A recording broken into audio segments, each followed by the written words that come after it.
Assalamualaikum warahmatullahi wabarakatuh. Perkenalkan, kami dari kelompok 7 ingin memaparkan mengenai analisis laporan keuangan pada PT Pans Brothers Tbk dalam periode 2017.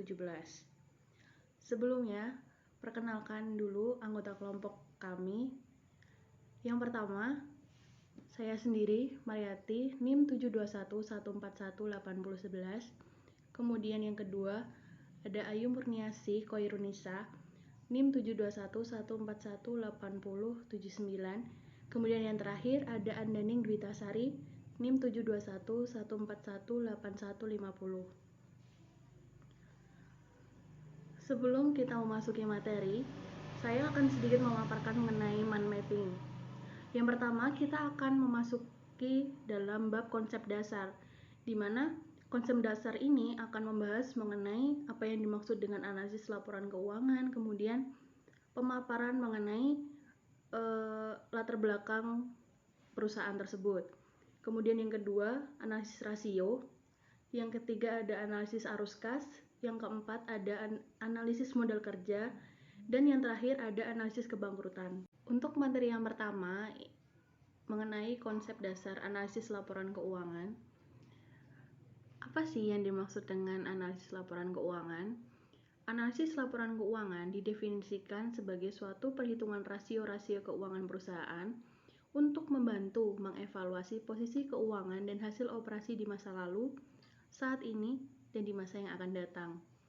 Hal ini dimaksudkan untuk menganalisa kinerja perusahaan dalam upaya memberikan hasil yang optimal dalam keberlangsungan usaha. Dan dalam melakukan analisis laporan keuangan diperlukan suatu teknik analisis yang tepat. Kemudian ada ulasan singkat mengenai perusahaan, di mana PT Pans Brothers Tbk dan entitas anak yang di bidang garmen memproduksi berbagai jenis pakaian jadi dan berkantor pusat di Tangerang, dengan pabrik perseroan terletak antara lain di Tangerang, Bandung, Boyolali, Sragen, Ungaran, Demak, dan Tasikmalaya. Di sini kami menyediakan laporan posisi keuangan konsolidasi pada tahun 2017 dan 2016. Ini untuk bagian aset lancar. Aset lancar, aset tidak lancar, kemudian ada total aset.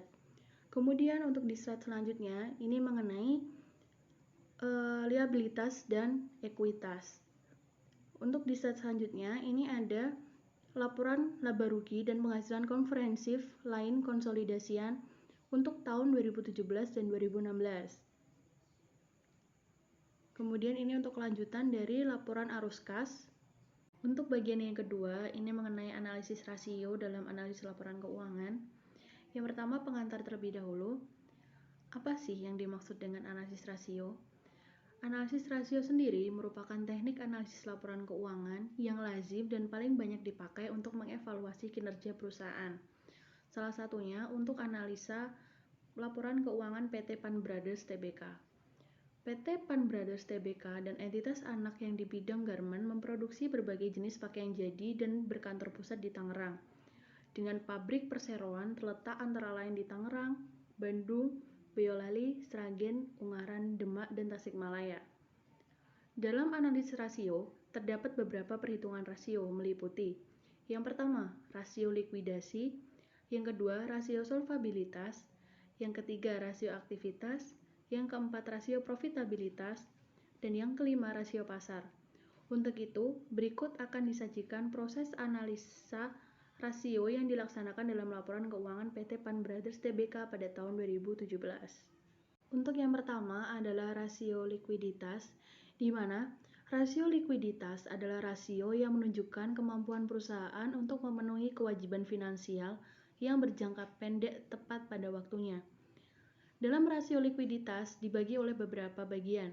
Yang pertama itu adalah rasio modal kerja, di mana rasio modal kerja digunakan sebagai dasar bagi perusahaan untuk mengukur kemampuannya dalam membayar utang lancarnya. Dengan rumus, modal kerja sama dengan aset lancar dikurangi dengan utang lancar. Diketahui jumlah aset lancar perusahaan sebesar 439 sekian US dollar serta jumlah utang lancar perusahaan sebesar 95 sekian US dollar. sehingga dapat diketahui modal kerja sebesar 343 sekian US dollar. Untuk rasio likuiditas bagian kedua yaitu ada rasio lancar. Rasio lancar digunakan untuk menunjukkan kemampuan perusahaan dalam membayar utang. Rasio lancar dianggap baik bila nilainya lebih dari 2. Dengan rumus, rasio lancar sama dengan aset lancar dibagi utang lancar. Diketahui jumlah aset lancar perusahaan sebesar 439 juta sekian US dollar, serta jumlah utang lancar perusahaan sebesar 95 sekian US dollar. Sehingga dapat diketahui bahwa nilai rasio lancarnya adalah sebesar 4,58, yang artinya nilai rasio lancarnya dianggap baik karena nilainya melebihi 2. Selanjutnya, bagian ketiga dari rasio likuiditas ada rasio cepat. Rasio cepat adalah rasio yang menunjukkan kemampuan perusahaan dalam kecepatan pembayaran hutang, di mana persediaan dikeluarkan dari aktiva lancar. Selain itu, rasio cepat dianggap baik bila nilainya lebih dari 1,5. Dengan rumus, rasio cepat sama dengan aset lancar dikurangi persediaan dibagi utang lancar. Diketahui nilai aset lancar sebesar 439 juta US dollar, kemudian nilai persediaan sebesar 119 sekian US dollar, serta nilai utang lancar sebesar 95 sekian US dollar. Sehingga nilai rasio cepatnya adalah sebesar 3,33, yang artinya nilai rasio cepat tersebut dianggap baik karena nilainya lebih dari 1,5. Untuk bagian kedua yaitu mengenai rasio solvabilitas.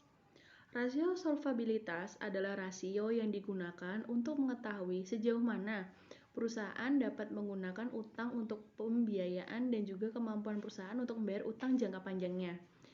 Dalam rasio solvabilitas ini pun dibagi beberapa bagian. Untuk yang bagian A, rasio utang modal. Dengan rumus debt ratio sama dengan total debt dibagi total aset. Diketahui total kewajiban perusahaan adalah sebesar 338 sekian US dollar, serta total asetnya adalah sebesar 573 sekian US dollar. Sehingga dapat diketahui nilai rasionya adalah sebesar 0,59%. Kemudian bagian B, rasio utang aset, di mana rumusnya debt to equity ratio sama dengan total debt dibagi total equity. Diketahui total kewajiban perusahaan adalah sebesar 338 sekian US dollar, serta total ekuitasnya adalah sebesar 234 sekian US dollar. Sehingga dapat diketahui nilai rasionya adalah sebesar 1,44%. Kemudian yang C, kelipatan pembayaran bunga, time interest earned, sama dengan earned before interest and tax atau EBIT dibagi interest share, di mana diketahui laba sebelum pajak adalah sebesar 10 juta sekian US dollar, serta diketahui beban bunga sebesar 4 juta sekian US dollar. Sehingga dapat diketahui nilai kelipatan pembayaran bunga sebesar 2,57%. Untuk yang ketiga adalah rasio aktivitas. Rasio aktivitas adalah rasio yang menunjukkan sejauh mana efisiensi perusahaan dalam menggunakan aset untuk memperoleh penjualan. Hal ini dimaksudkan untuk dapat menentukan seberapa besar efisiensi investasi pada berbagai aktiva. Dengan kata lain, rasio aktivitas akan menunjukkan bagaimana sumber daya telah dimanfaatkan secara optimal. Dalam rasio aktivitas sendiri ada beberapa bagian. Untuk yang pertama adalah rasio perputaran persediaan.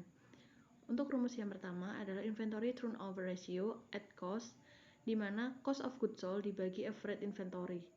Diketahui harga pokok penjualan adalah sebesar 472 sekian US dollar, serta diketahui rata-rata persediaan sebesar 119 sekian US dollar, sehingga rasio perputaran persediaan adalah sebesar 4. Kemudian untuk inventory turnover ratio at market, yaitu sell dibagi average inventory. Diketahui penjualan perusahaan sebesar 549 juta sekian US dollar dan persediaan rata-rata sebesar 119 juta sekian US dollar, sehingga rasionya adalah sebesar 4,60. Untuk bagian selanjutnya, ada rasio rata-rata pengumpulan piutang. Average collection ratio didapat dari receivable dibagi sales per day. Diketahui piutang perusahaan sebesar 95 sekian juta US dollar dan penjualan rata-rata per hari sebesar 15 miliar sekian US dollar. Didapat dari penjualan bersih dibagi 365 hari, yakni 549 juta sekian US dollar dibagi 365 hari, sehingga didapat nilai sebesar 63,74. Kemudian rasio perputaran modal kerja atau working capital turnover didapat dari sales dibagi net working capital. Diketahui penjualan perusahaan sebesar 549 sekian juta US dollar dan modal kerja bersih sebesar 343 juta sekian US dollar, sehingga rasio perputaran modal kerja adalah sebesar 1,60. Untuk selanjutnya ada perputaran aset tetap.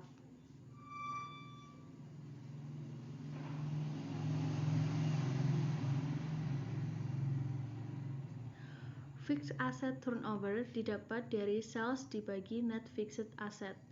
Diketahui penjualan sebesar 549 juta sekian US dollar dan aset tetap bersih sebesar 134 juta sekian US dollar, sehingga nilai perputaran aset tetap adalah sebesar 4,089. Kemudian, perputaran total aset atau total asset turnover didapat dari sales dibagi total aset. Diketahui penjualan perusahaan sebesar 549 juta sekian US dollar dan total aset sebesar 573 sekian US dollar, sehingga nilai perputaran total aset adalah sebesar 0,958.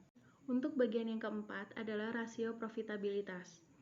Rasio profitabilitas adalah rasio yang mengukur kemampuan perusahaan memperoleh laba dalam hubungannya dengan penjualan, total aktiva maupun modal sendiri. Hal ini dimaksudkan untuk menunjukkan seberapa baik perusahaan telah beroperasi selama tahun periode berjalan dan membantu investor dalam perhitungan laba, serta mengetahui seberapa banyak yang dibayarkan sebagai dividen. Dalam rasio profitabilitas, ini ada beberapa bagian. Yang pertama, margin laba kotor.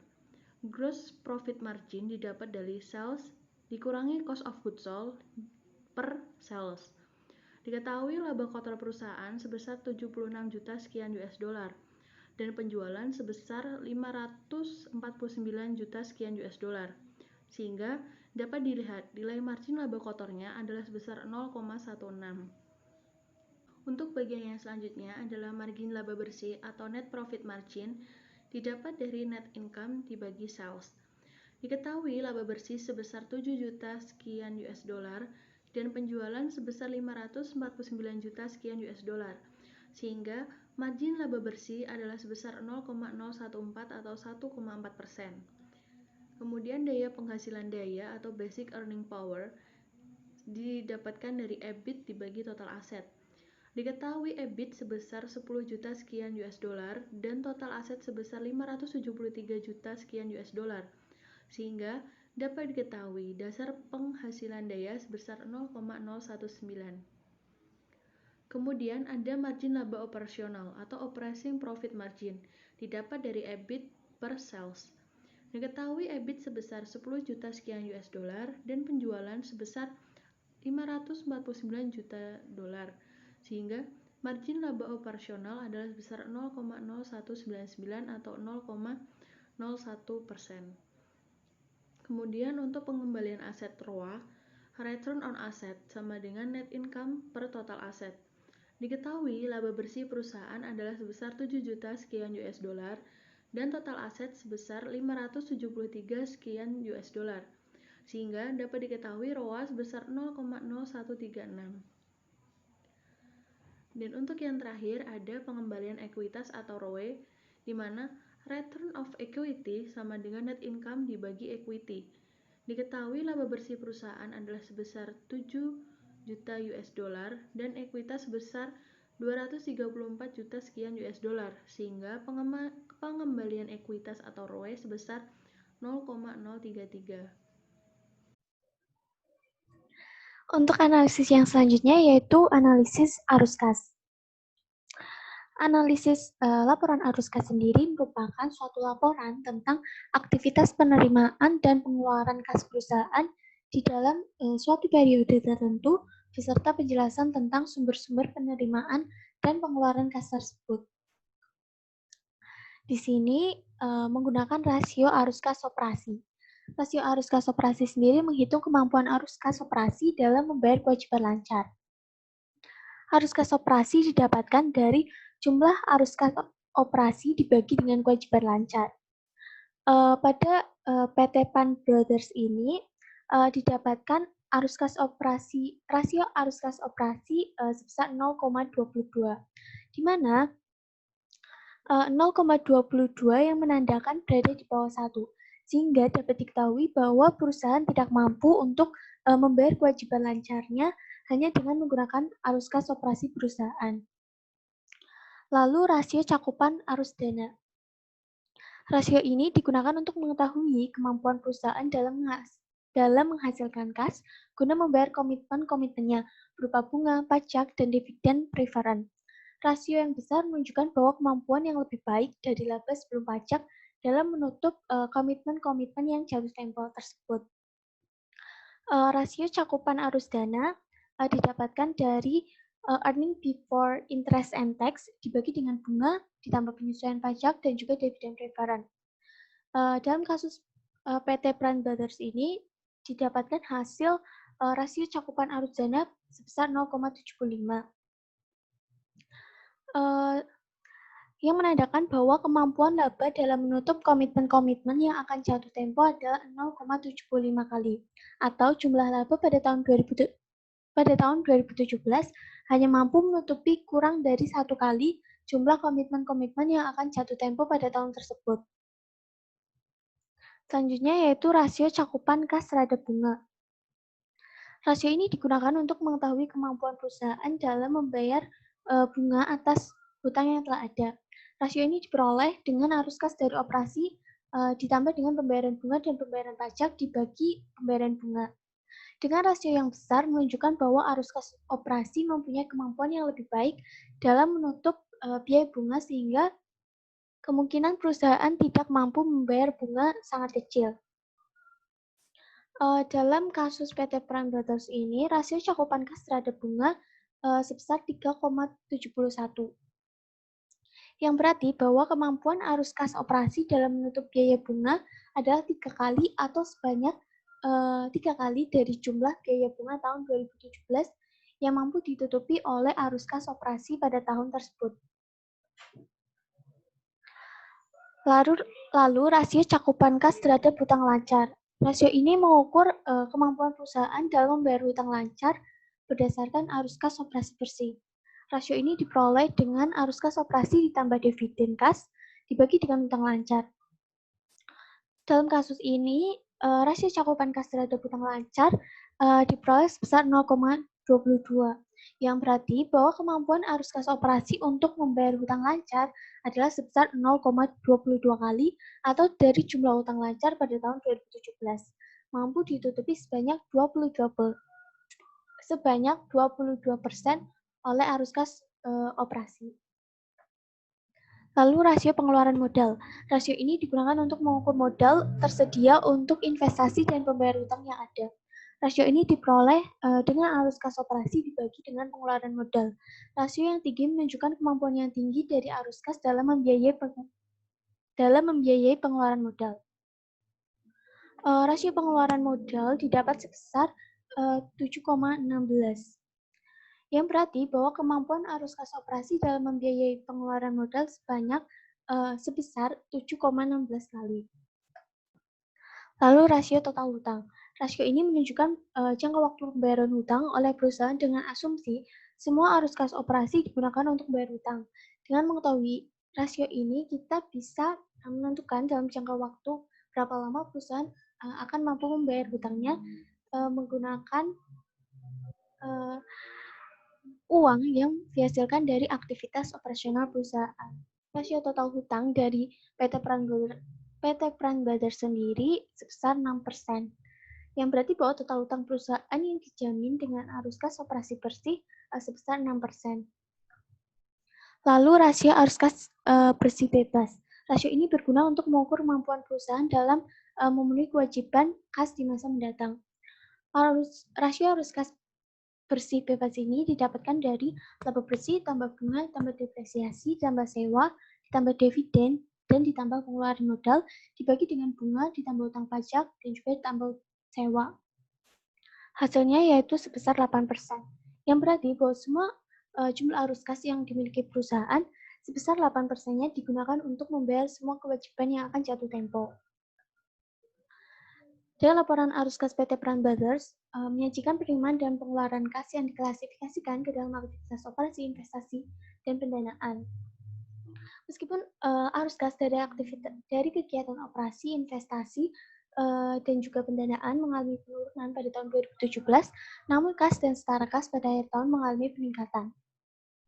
Dalam aktivitas pendanaan, terdapat beberapa perbedaan yang signifikan dalam 2 tahun tersebut. Di antaranya pada tahun 2017 tidak adanya penambahan modal di store dan penambahan pinjaman jangka panjang dan juga pinjaman sindikasi. Sedangkan pada tahun sebelumnya, yaitu tahun 2016, terdapat hal tersebut. Lalu pada tahun 2017, perusahaan melakukan aktivitas pendanaan dengan melakukan penambahan pinjaman obligasi, pembayaran biaya penerbitan obligasi, pembayaran pinjaman sindikasi, dan juga pembayaran utang sewa pembiayaan. Lalu selanjutnya yaitu analisis modal kerja. Analisis modal kerja sendiri dibagi menjadi 3, yaitu kuantitatif, kualitatif, dan fungsional. Untuk konsep kuantitatif sendiri berasal dari semua aset lancar yang dimiliki oleh perusahaan. Modal kerja kuantitatif dari PT Peran Brothers pada tahun 2016 dan pada tahun 2017 mengalami peningkatan yang berasal dari seluruh jumlah aset lancar perusahaan. Model kerja kuantitatif ini menjelaskan bahwa total seluruh aset lancar yang dimiliki perusahaan dapat memenuhi seluruh kebutuhan dana untuk membiayai operasi perusahaannya dalam jangka pendek. Lalu konsep kualitatif yaitu aset lancar dan juga liabilitas.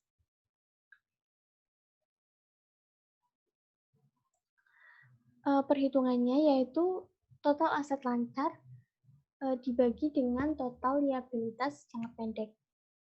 Model kerja kualitatif dari PT Peran Brothers pada tahun 2016 dan juga pada tahun 2017 mengalami peningkatan. Artinya PT Peran Brothers bisa menggunakan modal kerjanya tanpa harus memikirkan dana yang akan digunakan untuk pengeluaran atau membayar seluruh utang jangka pendeknya. Sehingga PT Peran Brothers dapat dengan leluasa menggunakan modal kerjanya untuk kegiatan perusahaan. Lalu dari konsep fungsional yaitu terdapat aset lancar dan juga komponen depresiasi. Model kerja fungsional pada tahun 2016 dan juga 2017 mengalami peningkatan. Konsep fungsional ini juga menekankan pada fungsi dana yang dimiliki perusahaan dalam memperoleh laba. Artinya, sejumlah dana yang dimiliki dan digunakan perusahaan untuk meningkatkan laba perusahaan. Makin banyak dana yang digunakan sebagai modal kerja seharusnya dapat meningkatkan perolehan laba. Demikian pula sebaliknya, jika dana yang digunakan sedikit, maka laba pun akan menurun. Untuk analisis yang selanjutnya akan disampaikan oleh rekan saya, yaitu Andaning Dwitasari.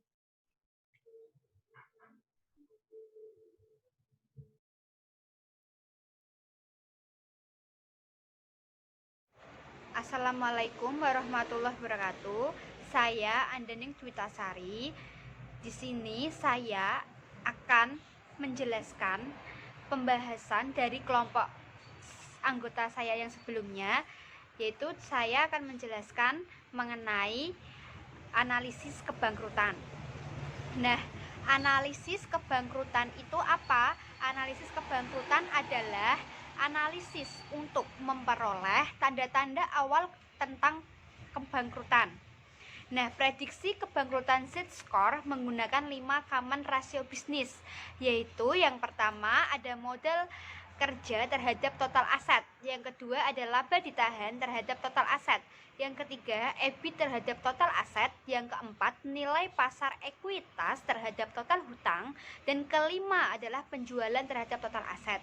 Nah, dengan menggunakan sistem pembobotan atau parameter yang dihitung menggunakan persamaan Altman itu untuk menentukan apakah kemungkinan perusahaan bangkrut atau tidak. Nah, di sini saya akan menjelaskan terdapat persamaan model Altman.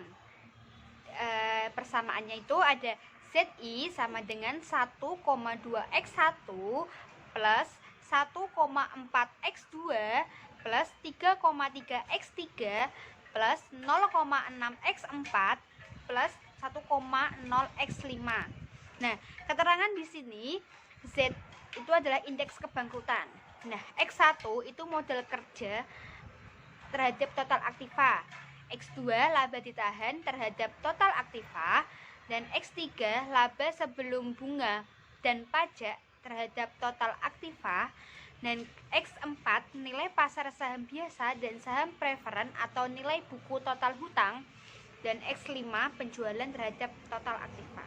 Terdapat nilai Z. Nilai Z merupakan indeks keseluruhan dan fungsi multiple discriminant analysis.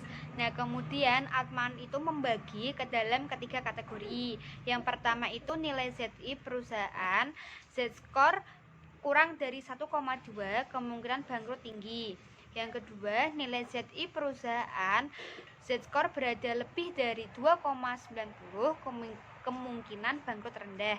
Dan yang terakhir itu terdapat nilai ZI perusahaan, Z-score kurang dari 1,2 dan lebih dari 2,910, itu dinyatakan dalam kondisi yang ambigu atau abu-abu untuk kemungkinan bangkrutnya. Lalu, terdapat sumber informasi analisis kebangkrutan. Nah, sumber informasi analisis kebangkrutan ini menggunakan laporan keuangan perusahaan yang dilakukan dengan menggunakan analisis multivariat. Nah, di sini kelompok kami menggunakan analisis laporan keuangan perusahaan manufaktur, yaitu PT Pan Brothers Tbk dan entitas anak yang bergerak dalam bidang garment dan memproduksi berbagai jenis pakaian jadi.